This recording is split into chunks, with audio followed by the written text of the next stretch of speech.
Welcome, everybody, to divinetimingpodcast.com. We are live. I am joined with Paula. My name is Graham, and we are here to speak about this. I'll let you go over here. Sure. So we had shared to our viewers what they wanted to learn about, what topics they were interested in. And there were so many great ones, but we had to choose one.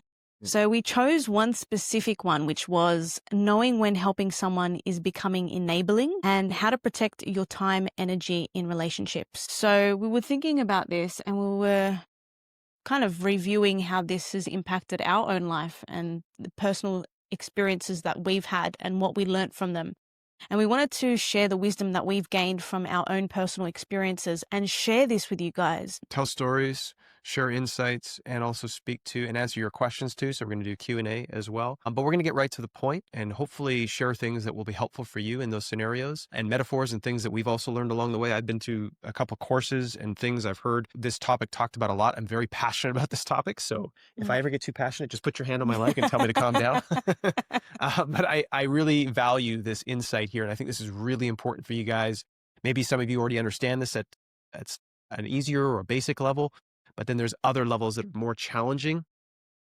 The dynamics that we have in our life where there's some sort of we're enabling somebody in some ways. We're trying to help them, but it's actually hurting them. And it's difficult when it's like, someone you really love, someone you really care about. Yeah, like children, parents, friends, family members, friends. relationships. Yeah.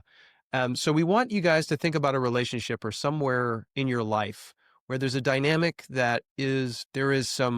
it's like uncomfortable. Like there's a little bit of overlap. There's a little bit of like, this doesn't feel balanced. Maybe it's a friendship where, someone's they take a little bit more. They kind of take advantage of your generosity maybe, or they just don't give that same level of respect and appreciation for what you're putting out there. Yeah, which then makes you feel burnt out because you're giving so much, you're expending so much of your energy, and there's no change coming on their part. You're doing so much for them. You're taking their burdens on your shoulders, and it's got nothing to do with you. It's not your burden to carry, but you seem to feel responsible for that burden. And therefore, you are enabling them to remain the same, and they are not changing because of that. So although it may feel like you are helping them, in reality, you are actually taking away their power to rise within themselves. And Graham, you said an amazing metaphor today about the butterfly. Please, Yes. Can you share that? So I'll share a quick story with you guys. And while I'm sharing this story, if you can just think about some area of your life where there's a dynamic like this that feels a little off so that what we share today can be relevant to something that's going on in your life.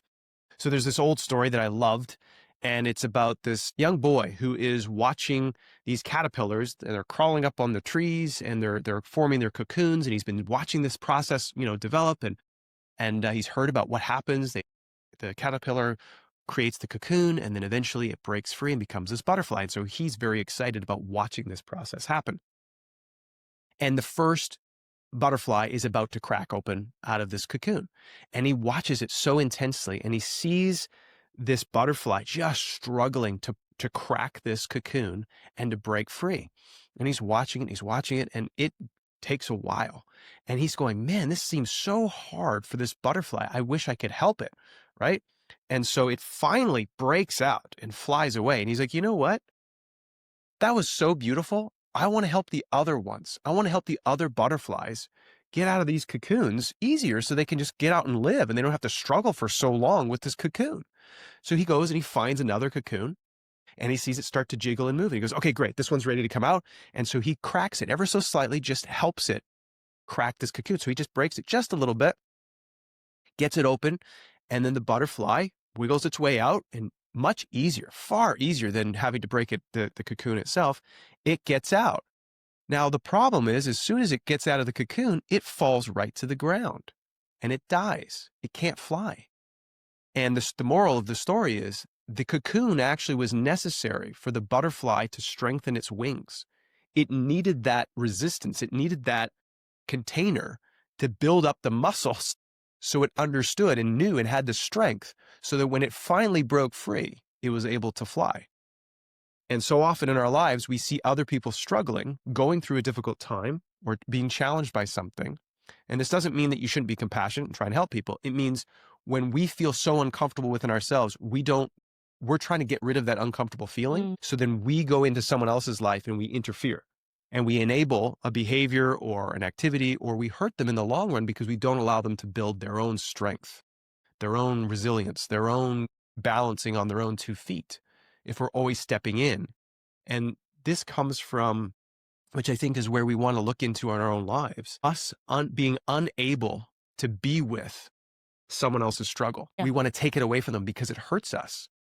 And the most compassionate thing we can do is actually be there with them as they're going through this so that they know that they're supported, but we can't do it for them. They have to do it. It's building, I think the way to help this situation is to build that person's self-esteem. That's really important because when you build someone's self-esteem, it's like this inner fire that then helps them to get out of the situation that they're in. But if you are dimming that fire and you're not allowing it to grow and they're not feeling that pressure, they're not able to feel uncomfortable enough to make changes. And it's really important because that uncomfort is what makes change. But if you're making them feel comfortable, why would they need to change? Why would they need to follow through with their divine path if you're taking on their burdens? So there is a fine line with understanding when you should help and when your help is becoming enabling. And it's becoming enabling when you're stressing more than they are, and that's not healthy. And there's another thing too that I want to bring into this conversation that is really where our work begins, because there is I call it like a hidden benefit. It's got under the table. And I learned this from a course that I took called Landmark Education. And this is the first time I'd ever heard this sort of metaphor, this visual representation of it. And it really helped me. So hopefully it helps you too. When we're thinking about situations in our lives where maybe this is going on, this enabling, and maybe it's been going on for a long time, and you've been trying to put a stop to it, but it keeps happening. I've been there before. I'm sure you have. Mhm. And what I realized and what I learned was I asked myself this question: what would happen if I was to stop doing this? For my instance, I'll give an example. I had a friend who every time they came over to my house, they they helped themselves to the things I had in my house, the food, the drinks, and whatnot, but in a way that was too much. It was like I'm going to. They were taking advantage. It was just too much. And so, in my mind, I thought I didn't want, if I said something or if I said, "Hey, please ask before you take this," or you're using these things, you're borrowing these things of mine. I felt like, well, they wouldn't want to be friends with me anymore. That was my fear. And what I was getting under the table, this benefit, was an illusion of an artificial friendship. So I had this feeling like, well, if I let him do these things and take these things from me, then I'll have a friend. And Mm. if I say no, then maybe he won't want to be friends with me anymore. And then what I'm really afraid of is, what if I'm not worthy of being a good friend? Like, people don't want to be friends with me. So I'm willing to accept this dysfunctional behavior so that I can get under the table what I really want, which is the feeling of I have friends, because I felt lonely. So once you figured that that was the core root of why you were allowing this behavior, what did you do to shift that? Well, the first thing I did was I looked at my unconscious belief. My unconscious fear is that I'm not worthy of having friends. Where does that stem from? I have a lack of self-worth, a lack of self-love. So that was my starting point. So once I started working on that, then I built up myself to the courage to say, you know what? I need to stop this behavior. And now I'm not going to enable this behavior anymore. I'm not going to continue this dynamic. And I'm going to risk this friendship to make way for a real friendship to develop, Mm. with whether it be with this person or another person, new friends to come in. But I'm not going to continue this dynamic because it's not sustainable and it's making me feel gross. It's not about just attacking somebody else or being like, hey, stop that. You're doing this, you're doing that, because there's something very often that we're getting under the table that we're not acknowledging. And by not acknowledging it, we continue this cycle. And then once we acknowledge it, we can get to the root of it. What's actually going on here? Mm. What am I actually afraid of if I don't continue this dynamic, this behavior, this enabling? Then when we address that, we can fill ourselves up and then come from that place of saying, hey, this is going to be uncomfortable. I might be afraid. This might be challenging in the short term, but in the long term, I'm going to make space for an actual relationship, for an actual friendship, for an actual healthy working environment, whatever the case is, to flourish, because I've healed that part of me that was enabling this behavior from the beginning. Does that make sense? Yeah, yeah, yeah, absolutely. And it would be interesting to see those of you that are currently going through something similar. where are you feeling like you're also what's the thing that you're getting underneath the table that you haven't really realized yet? Is it the insecurity of losing that relationship, so you put up with this behavior because you don't want to lose the relationship? Or whether it's a child, you don't want to see them suffer. Like Graham said, it's the suffering that you see them going through that is hard for you to experience, so you try and take that burden away from them as much as you can. Or whether it's a relationship, like a romantic relationship, where they are relying on you for support. The reasons why you're giving so much more than what you need to or what you even can is because you want to maintain that relationship. And you think that if you don't provide, or if you don't sustain what you're giving them, that they're going to walk away from you. So I feel like insecurity, fears, also the uncomfort plays a massive role in all of that. So Hmm. have a look into your own life for a second and just observing where that is for you, and write it in the comments if you feel called to. And any questions that may come, we would love to answer it towards the end. Yes. The one thing I wanted to say too is that there's varying degrees of this. We mentioned this at the beginning. There could be this circumstance. I'll tell another quick story here that was less impactful. It was much less difficult for me to confront it head on. And then there are other scenarios in our life that have, maybe it's with family members, or it's been a long time that this dynamic has been going on. So it's much more difficult. So what we were talking about last night, when we were planning out our chat today, we wanted to invite you guys to pick a scenario that's a little lighter, to understand the mechanics and the dynamics of getting something under the table and how to spot that. And then you can apply that to other areas of your life slowly as you learn how to do this for yourself in a Mm. scenario, or scenarios that are much easier to kind of feel through and kind of spot how they're working. So a quick story that I have for you guys is, I had another friend of mine, reach out to me. I hadn't spoken with him in like 20 years. And he reached out to me and he said, "Hey man, what's going on?" He's kind of like, reconnecting kind of thing. And how's life? And, all these great things. And I was like, "Yeah, man, things are going great. How are you?" Blah, blah. And so we start talking, and then he gets to the point of the conversation of why he reached out to me. And he says, "I need some money. I need some money." And he started talking about his health issues and these different things that were going on, and got in a car accident, and, lots of things that were just like, "Oh man, that's really terrible. I'm sorry to hear that." And so he says, "I need some money." And it was a lot of money. I don't think it was quite $10,000, but maybe it was around there. And I was like, "Okay, like that's a lot of money." And took a step back and I said a prayer and I asked, like, what's actually going on here? And I kind of felt into it. And then I said to him, "You know what? I think you actually got this. And I think that when you are able to overcome this, you are going to come away with this with such a sense of self-worth and confidence because you dug yourself out of this hole. I'm happy to talk with you about solutions and ideas of how to get through this. But I feel like if I gave you the money, I would rob you of that experience. And I Mm. think this is the exact experience that you need right now to become the man that you want to be for the partner that you have." And I'm not sure if they had kids or whatnot. I can't remember. But basically it was saying, like, this is your chapter of becoming. This is you finding your way through this and owning it and feeling confidence that you figured it out. You did it yourself. And I'm happy to stand beside you.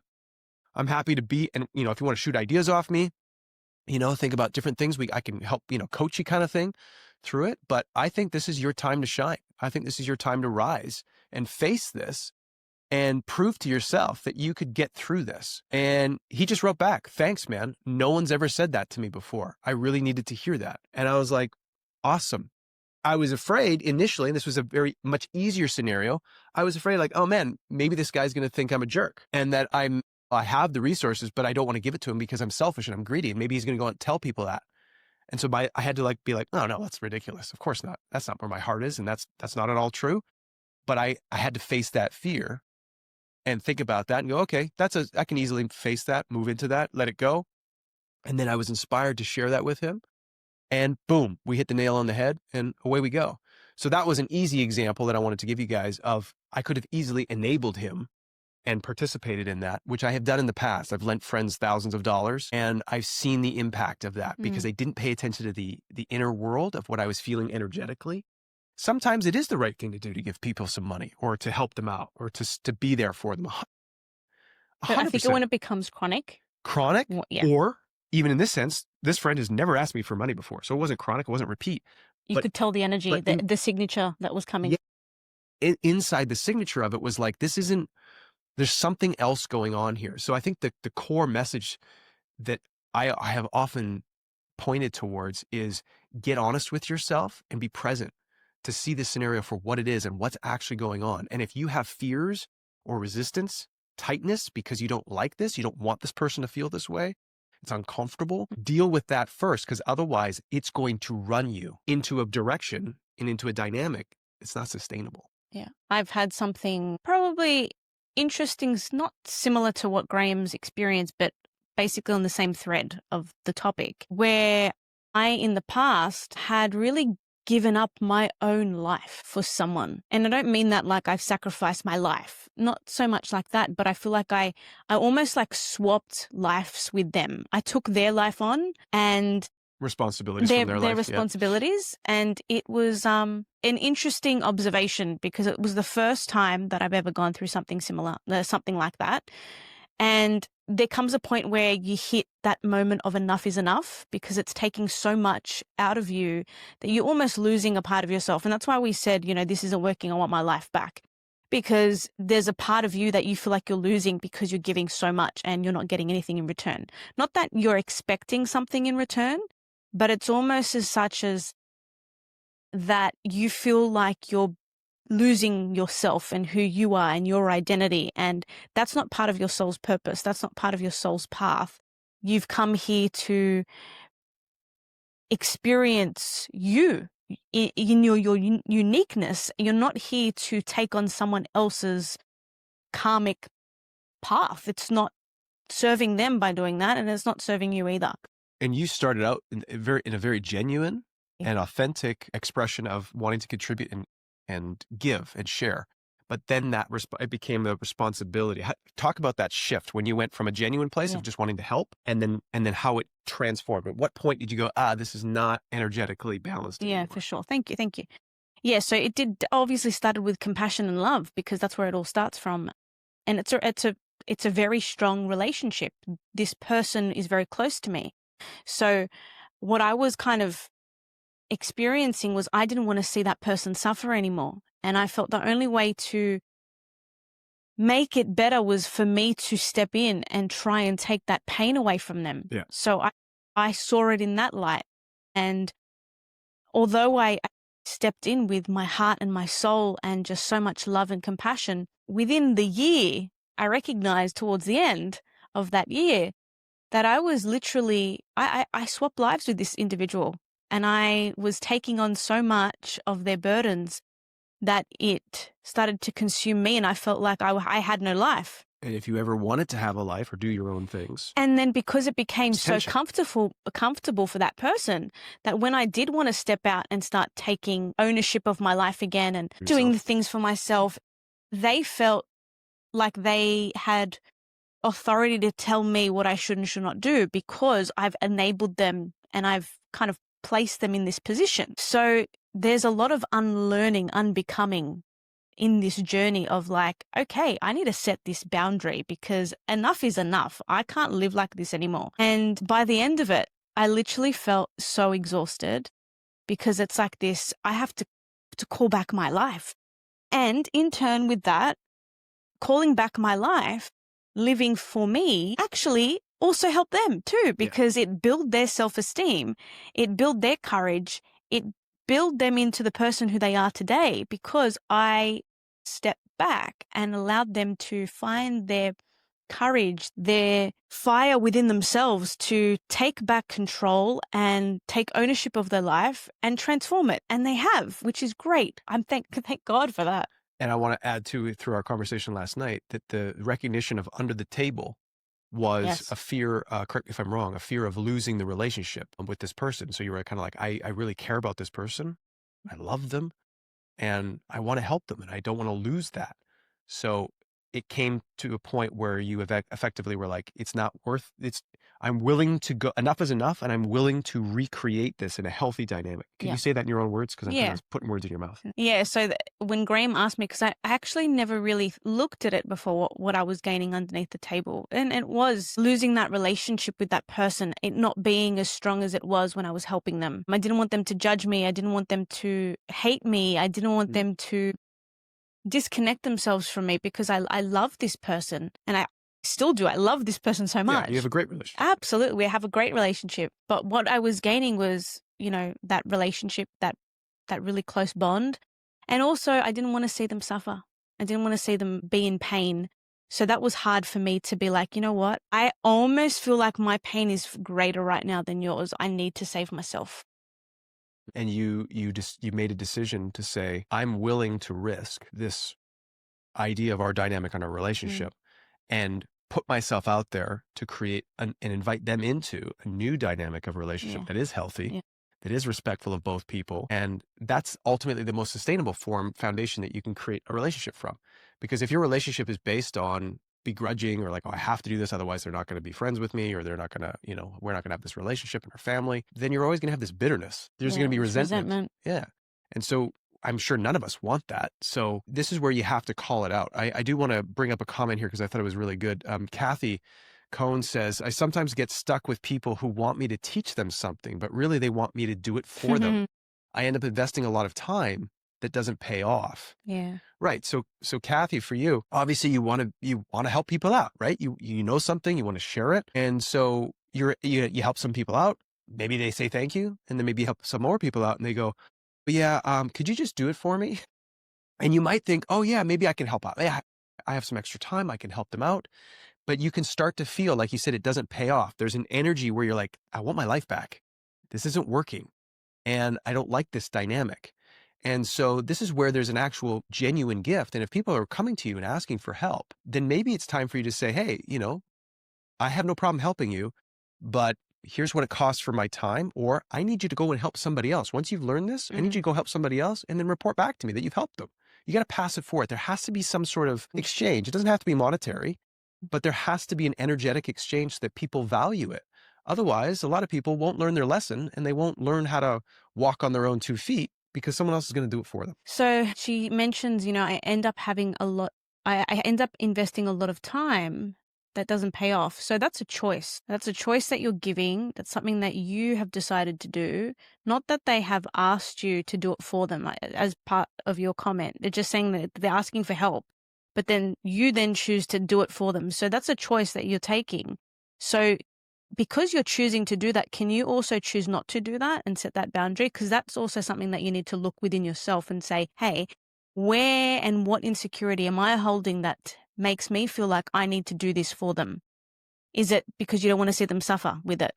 Is it making you uncomfortable seeing them not achieve it? And that's why you want to take that away. Again, like the caterpillar, you're taking away their opportunity to build the self-esteem to grow within themselves. So something to look into and Yeah. see why. And for me and Kathy, these are just ideas. These are not necessarily true for you, but just to points of reflection. And for many of you out there as well, maybe you're in a similar circumstance to Kathy, and you've been in this circumstance and you know what she's talking about. The other thing that pops up for me, and I've had to work on this myself, is that I want to be seen as the guy that can help. I want to be seen as the guy that, people come to when they have a technical problem or they need something help, they need some help with something. And I realized that it's like there is an endless supply of people reaching out for help. And the more I try and do all these things for free to fulfill this image that I want to present to the world as I'm a helpful guy and I care about people, the more and more I'm like, it just that never ends. And I always have to give more and more.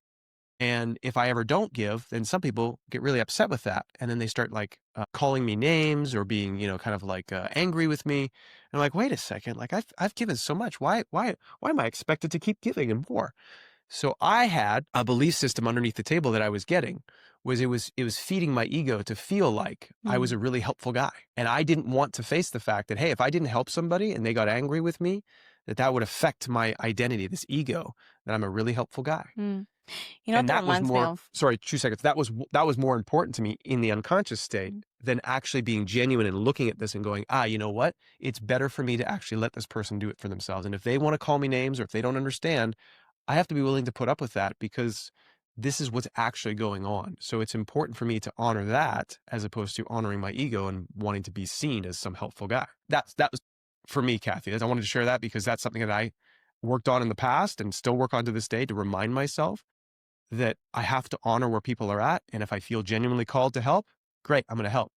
But if I feel like someone is trying to get me to do it for them, then I need to kind of give them the steps and say, you're on your own. I think you can do this. And, this is where I am willing to help with the energy and time that I have that I feel would be in a good balance in this dynamic. What were you going to say? It Sorry. kind of it reminds me of like, when we watch a movie, there's the nerd that, is really good at homework, really good at study, and all the jocks, befriend him. It's Mm, like, hey, can you help us with our assessment and our assignment, and obviously that nerd really wants to be friends with these guys and be popular, so he'll do it. He'll do the homework for them. He'll do the assessments for them because he's getting something underneath the table, which is feeling popular and feeling like he's got friends, friendship. connection. But these people are just using him, Yeah. so it's an interesting thing to see and observe. Like, is this person actually genuinely wanting to be your friend, or are they using you for your gifts, your talents, for themselves? And at the highest level, this is a beautiful thing too. It can be easy to judge people like this, but at the highest level, they're kind of playing a role Mm. and they're helping us, our soul evolve. And sometimes, I'm sure many of you out there, we've done that unconsciously to other people. We've been in that dynamic before, and we help somebody else set some boundaries. And we realize, you know what, that wasn't healthy. That was a dynamic that I was taking advantage of this, or I was, not reciprocating. I was, you own that, but these people and these scenarios come into our lives to help the soul grow, to help us evolve, to recognize these unconscious things that we're taking under the table. Like for myself, it was a sense of unworthiness and self-love that I needed to work on to then, now I need to deal with this.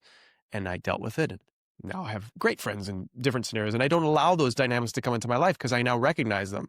I understand when people are trying to like talk me up or, like the jocks and the nerd kind of thing. They're trying to like, hey, we love you, man. You're great. You're great. And now I want this from you. I can sense it. I can feel it now because I've learned how to process that within myself, Mhm. and I can see what people are doing. So I'm like, all right, I don't want to play that game. We don't have to play that game. How would we play a different game? How would we play a game that's sustainable? How would we put all our cards on the table and we're not trying to hide things and manipulate other people and actually have a friendship based on mutual values and respect and having fun together? So you create that space through going through these lessons and thanking these people as they come in to teach you this lesson. For some of you, it might be hard. There might be abuse. There might be really challenging scenarios. And I'm not saying you want to be thankful for abuse. I'm saying there is a thankfulness for the lesson and the growth that comes from that. Obviously, you don't want to tolerate that type of behavior and you want to get out of yourself and get out of that situation and protect yourself.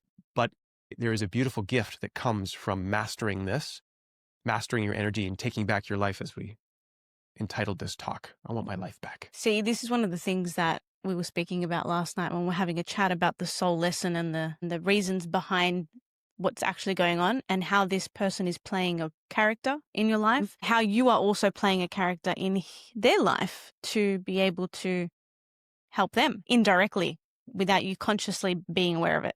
So in a lot of my healing sessions with my clients, we go through a process that we get them to kind of imagine themselves before they entered this physical reality, as if they're watching a movie of how their life is going to take hold, all of the experiences that they're going to experience, and the certain people that are in their life, the characters that are being played, imagining it as if you're watching a movie of your life. That's kind of like what I get them to see.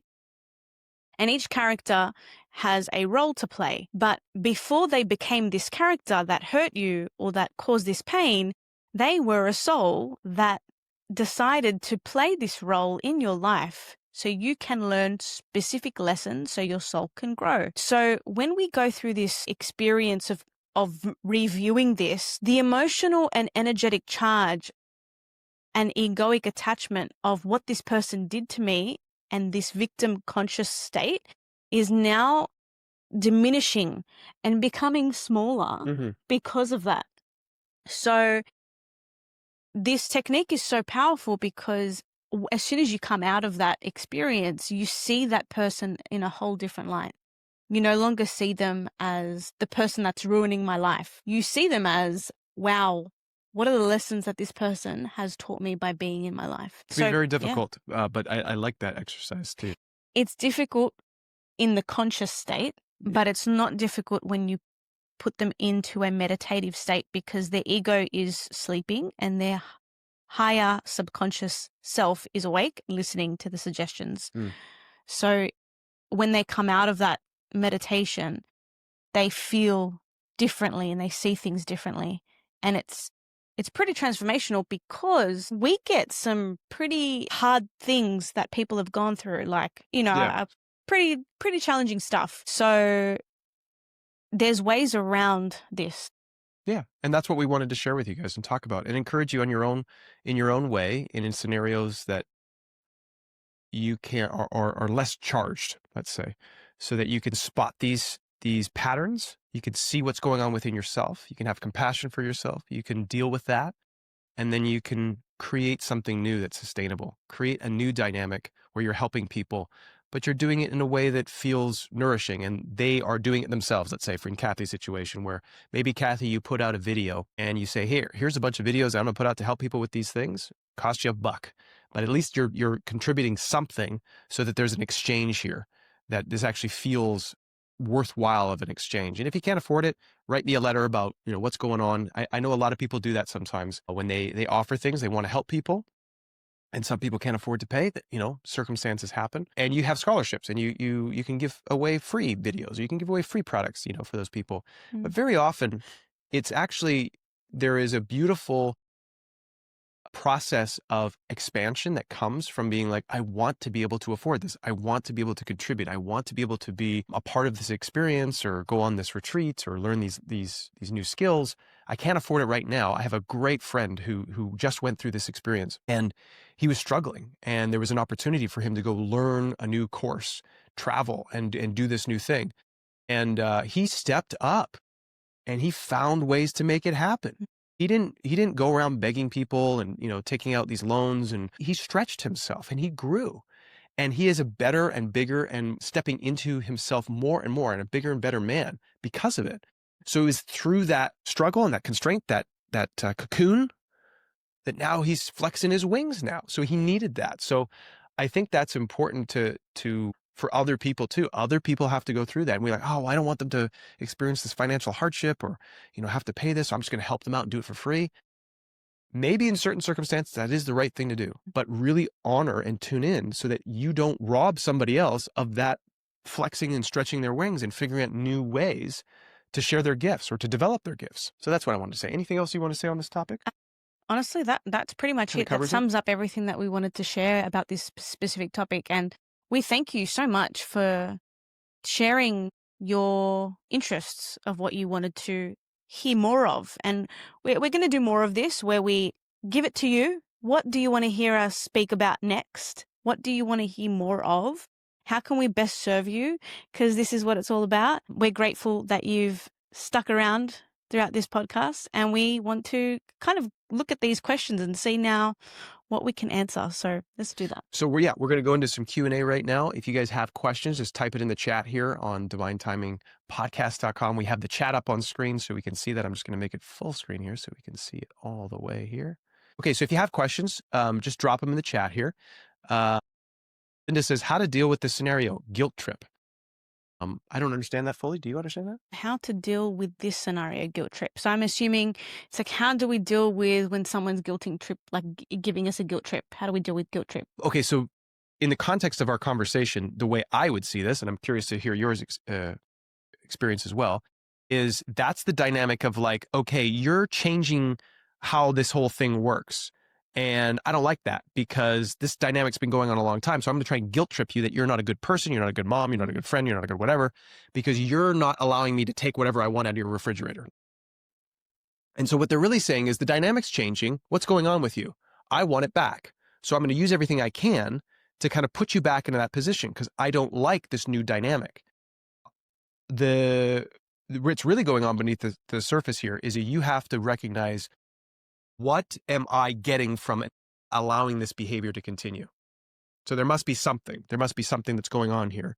And if I can heal that, like I was saying earlier, then I can go, actually, no, I have no problem with, sharing what I have here in my home with you. But at this point, I think you've had enough. And I also would like you to honor my generosity. And I haven't heard you say, thank you. And I don't feel like this relationship is, we're appreciating each other and what we share with each other. And that's what I want to build with you. You always want to point to where you want to go, right? So you invite them into that. And you also risk that they're like, oh, well, what are you talking about? Blah, blah, blah, and they can start getting angry with you and they guilt trip you and they start Mm, attacking you. That will be revealing of their true character. If they go, oh, you know what? I am so sorry. I assumed that this was okay. I didn't know that you were upset. I didn't know I was taking this many. I apologize. I'll put this back or whatever. Great. All I wanted to know is that, we have a respectful friendship or relationship. And I want it to be in such a way that we can both share, but we're doing so in a conscious way. We're not doing so in a way like, if you're struggling at home and you don't have enough for yourself, then let's talk about how to, create some opportunities for you to provide more for yourself because maybe you are struggling. And so you're looking at the resources that I have as a way to kind of like, get a gasp of air. You're struggling. So you're just trying to take as much as you can when you're around someone who has something in the fridge. Terrible example, but I'm trying to give something very mhm, basic. So the way I see guilt tripping is it's a change of the dynamic, and you have to confront the thing that is going on within yourself first, and then you have to invite them into a new balanced dynamic and take ownership. Maybe you've enabled this and you haven't said anything up until this point, so you have to own that and say, look, I know I haven't said anything in a while, but it's bothered me, and I haven't said anything because I was afraid of losing our friendship, and I want to build a friendship where we're open and honest with each other about what's going on, and mhm. actually, if we're uncomfortable with something. Without knowing the specifics, Linda, that's kind of the framework I would say. How about you? Interesting. What's coming for me is if I know that I have no reason to feel guilty, I don't allow that to come into my Oh, my yeah. my Yeah, yeah, being. yeah. Because it's like if I know that I've done nothing wrong and this person is just trying to be manipulative and take advantage, I don't really give that person the energy and to remain in that environment because you need to know who you are to the core before you are able to feel confident enough to know when you haven't done anything wrong. See, if you've grown up believing that everything that you do is wrong, you're going to question yourself consistently. So there's definitely something that has to be looked deeper if you are always feeling guilty, even when you're not. There's obviously self esteem that needs to be developed or healed or looked into in relation to that. So that's how I would view it. That's good. And I agree with that. If there was something that, excuse me, if they were trying to guilt trip me and I was like, I have nothing to be ashamed of. I have nothing to feel guilty for. I didn't do anything wrong. I feel sometimes, and this is a great question from Irene, how do you navigate the guilt that can come from when you do start setting boundaries with someone you love? And this is what I wanted to share was that sometimes when you set boundaries and you've never done this before, You feel uncomfortable. yeah, and the other person goes, what the heck are you doing? Mm. Like, this is the way it's always worked. I get to take what I want when I want it. You have to do this thing for me, or whatever the case may be. And so they get upset with you, and so they try and make you feel guilty because you're standing up for yourself. Now, there is in relationship, there often is like what I would call like a shorthand of like, well, we're familiar with this dynamic. We're familiar with I open the door for Paola, like here, I want you to go first. And she doesn't expect it as like, oh, you always open the door. Why aren't you opening the door for me? You know, she's appreciative of that. So as soon as you lose the appreciation for the things that we do Mm. for each other, and you say, you know what, this is not working. Like it's coming to a place where you're expecting it and you're not appreciating it, you're not acknowledging it. I kind of feel like, I'm a slave, or I'm like I want my life back. Like this just doesn't feel like me anymore. That's where you have to have a conversation. And I think that's where a mutual respect comes in about how you're both contributing and what you want to create. So if somebody's trying to guilt trip you, someone you love, for setting boundaries, it's again important to say, where am I going? What do I want to create? I'm setting this boundary because, not because I want to push you away. I'm setting this boundary because this is what I need to take care of myself so that I can give my full self to this relationship. Because I want to create a relationship with you that is X and Y and Z, whatever you want to call it. This is the future that I want to create with you. Then, therefore, it's like, oh, this is what you need in order to show up fully in this relationship, in this friendship. And they have a choice then. Do they respect that boundary? And you can say to them, what do you need to show up fully in this relationship? What boundaries do you need to Mm. set? Boundaries are for you, not for the person. They're actually for you because obviously there's something within yourself that is enabling you to set boundaries. So you need to set the boundary for yourself and know why you're doing it. That's the most important. It's Yeah. not to actually show them why you're setting the boundary. It's not for Yeah, you don't have to another justify person. it. You don't have to No. justify it. It's your boundary. You have to own it. So if you're setting a boundary that, someone says, okay, well, that's your boundary. you don't want to eat pork and you don't want pork in the house and you know I love pork, for instance, then that's a deal breaker. And they might say, okay, well, I'll have to go somewhere else to every time I want to have my bacon cheeseburger. Again, basic Sometimes the other example, but people sometimes the other people don't need to know why you're setting that boundary. It's like, I think that there's an example that you said that you had experienced that where there's disrespect happening in and around you, that you will set the boundary and you will walk away. Set the boundary meaning he's going to take the action and he's going to walk away, not that that person needs to yes, change. It's like, no, I don't need to explain to you why I'm setting this boundary. I'm setting this boundary for myself. You don't need to do anything. If you want to continue doing that, that's great. That's on you. But I'm going to walk away because I'm not going to deal with this. you own your space, you own your boundaries, and you can't force anyone to go along with them, but you can choose to remove yourself from that scenario or not participate in that scenario. I won't get involved in other people's gossiping about other people. I'm not going to do that. I'm not going to be around that. If you want to do that, that's on you. But I'm not going to participate in that. I'm not going to hold water for that. I don't want any part of that. It's not a part of my values. And so I have a boundary with that. And if someone's going to do that, I remove myself. And what interesting thing happens is people stop doing it around you then. Yeah. They realize, oh, this person won't play along with this game. They won't do it. So I'm just going to stop doing that around them. We have some more questions here. Let's go with this one here. I'm feeling so torn emotionally and guilty right now, where I had pulled away from a friend whom was consuming me so much on so many levels.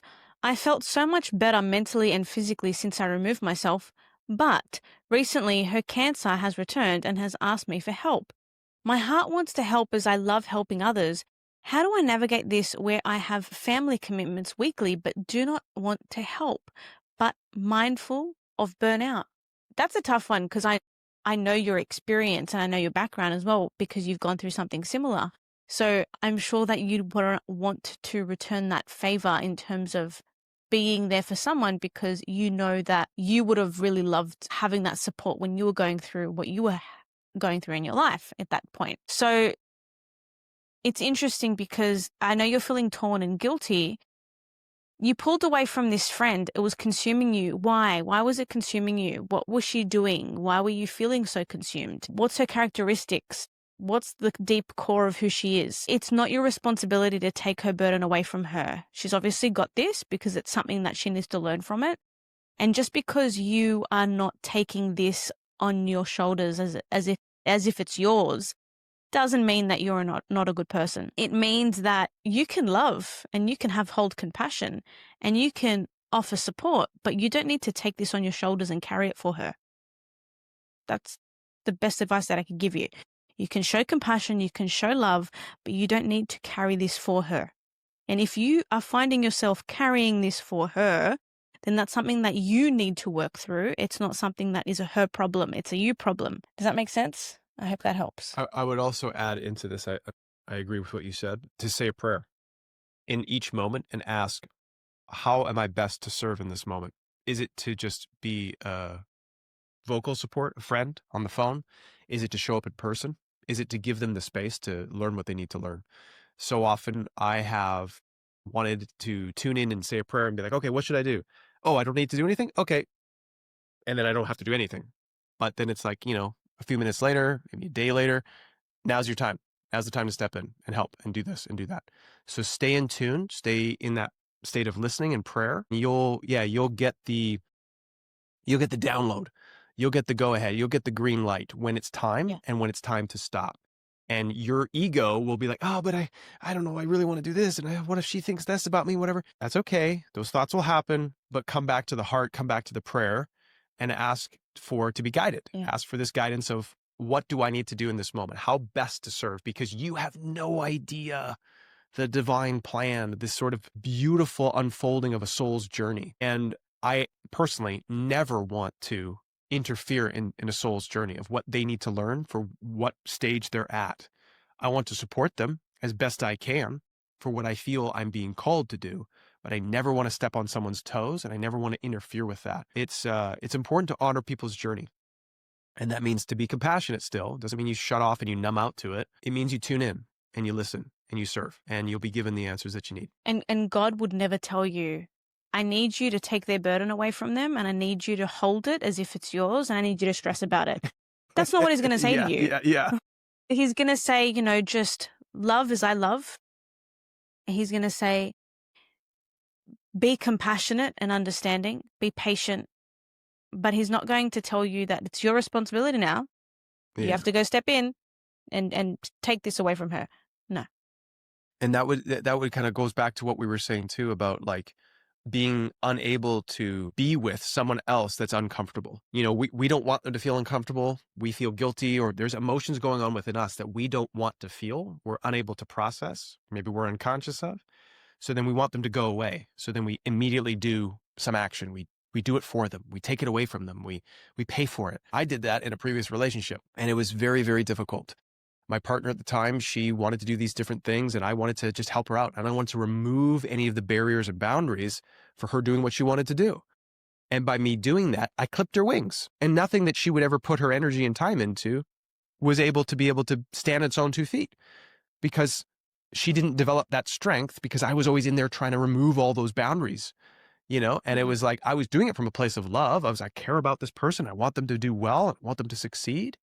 But what was really going on is I was uncomfortable watching someone else struggle when I can easily step in and solve it.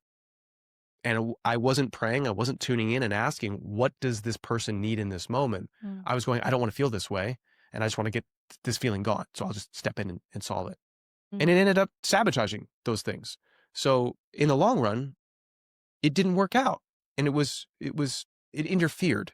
And so that's where it's like we have to develop this ability to sit with those people when we're drawing those boundaries, or when we're setting ourselves up for a healthy relationship, and they're like, what are you doing? You're changing the dynamic, or I'm upset with you. We have to be willing to move through that, because we have a vision of a sustainable friendship, a sustainable future of relationship or whatnot. And it's balanced on, it's built on trust and a balance and a reciprocation from both parties. So yeah, that's what I I, want to I share. remember there'll be times growing up when I was able to do things on my own, like pay for my kinesiology course on my own, buy my own car, save for this, a holiday, do all of these things. Like, it built this self-esteem within me because after the fact, I got to enjoy those things more so, and they were more sustainable in my life because I actually respected the amount of effort that I had to put in to have what I have.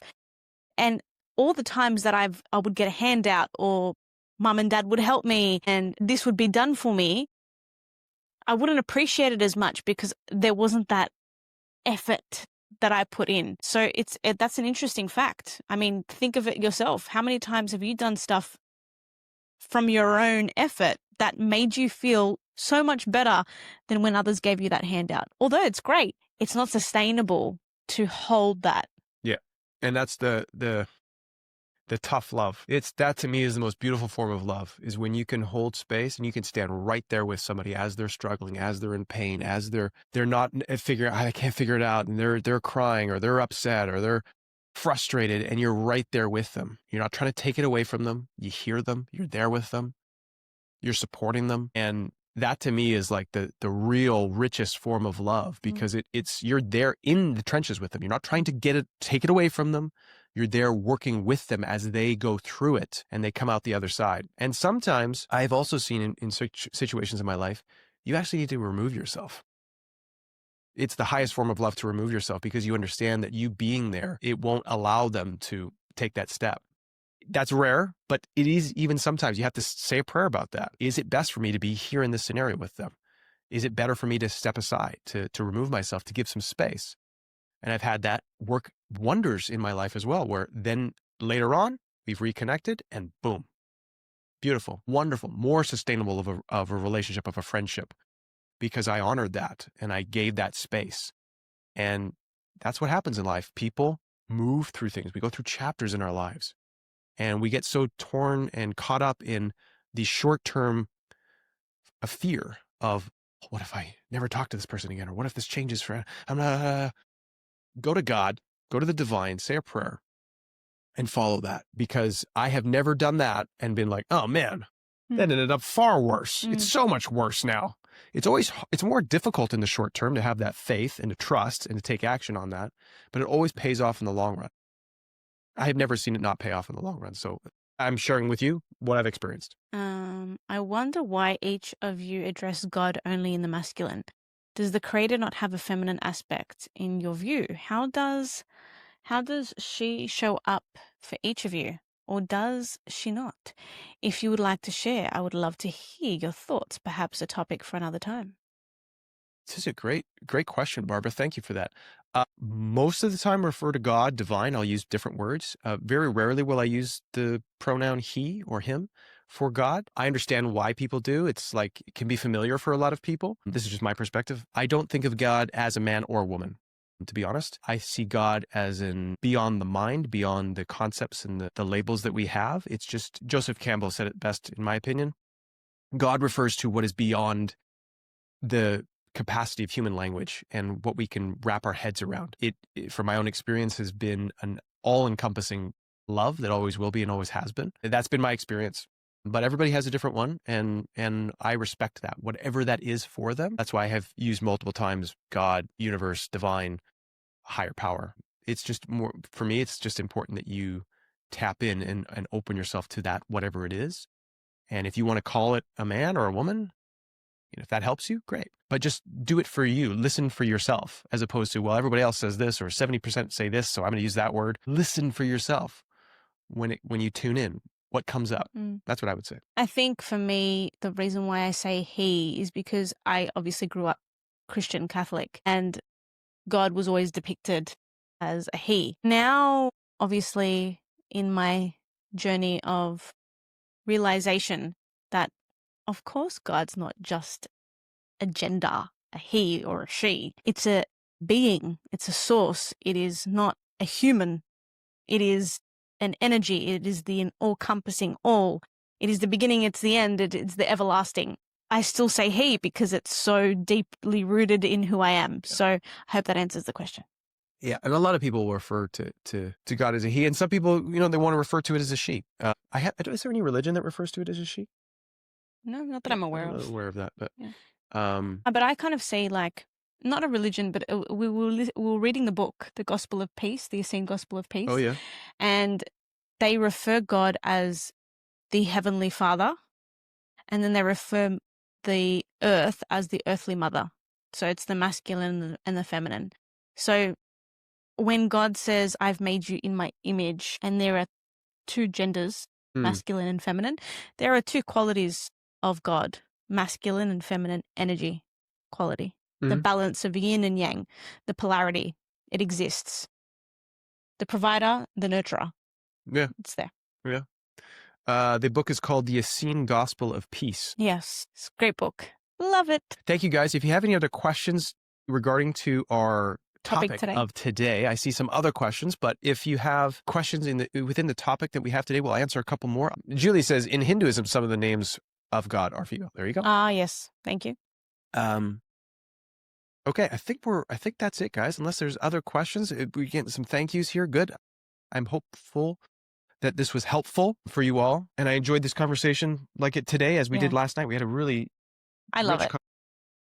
I love doing this with you. I love sharing Amen. our thoughts and opinions and our experiences. We do this on the regular. You and I would just have these Yeah. massive, deep, meaningful chats, That's and why we we go started this deep. podcast. Yes, exactly right. It's like, oh, people need to hear what we're saying because this is like really, really, It's fun for us. I hope yeah, you guys can tell it's fun for us. It's rich. yeah. It's deep. We absolutely love it, and we're so glad that you can be a part of this journey and journey with us in divine. Yes. The last thing I wanted to say for you guys is, a takeaway. If there's a scenario in your life where you're struggling with this dynamic, ask yourself, what am I afraid would happen if I stopped this behavior, this dynamic with this person? And be compassionate and allow the answer to come up, and then dig deeper.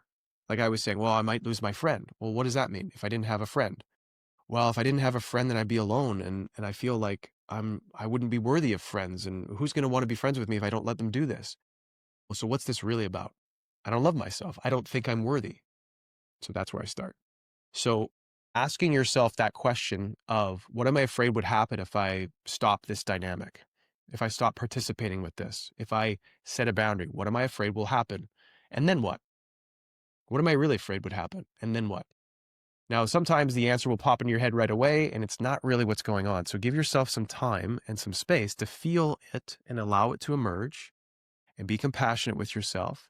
And then that's your starting point. That's your The place where you, awareness. The the awareness. awareness, yeah.